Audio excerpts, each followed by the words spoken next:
mentioned that you had people that were riding around in trucks with other employees, getting to know them, and you also mentioned that there was a high level of autonomy.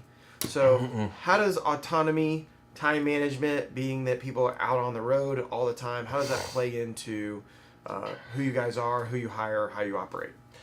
I think it's a little shocking for new employees. It can be.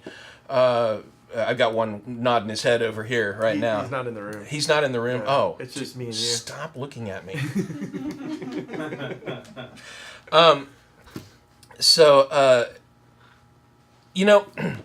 Most jobs you have to be there at a time. I don't know about you, but I've had jobs before where you had the punch card with the thing. Oh, that would be great to put on the wall, wouldn't it?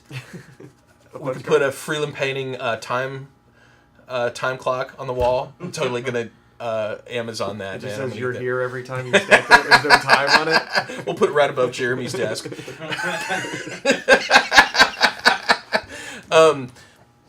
So I mean, we don't.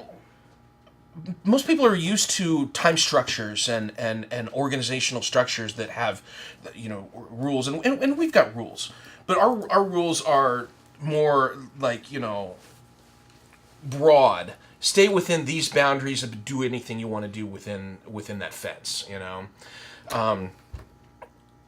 And I think that's shocking for some new employees in terms of a cultural shift, because,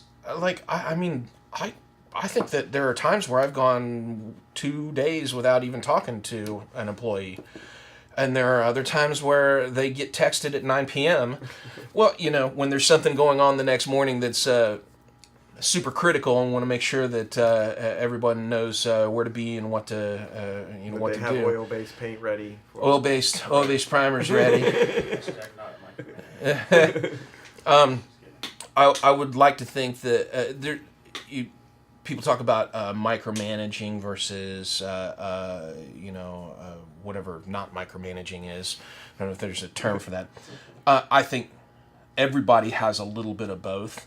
I mean, I've got certain things that I'm very specific have to be done a certain way, and so my management style comes out a little anal retentive in those situations. I want things certain ways, but the rest of it, employees will come in and say, how do you want me to do this? And how do you want to do it? What's your solution to the problem? And tell me what you think is the best solution. Let's go with that one, or let me maybe give some advice on what I think I would do in that situation.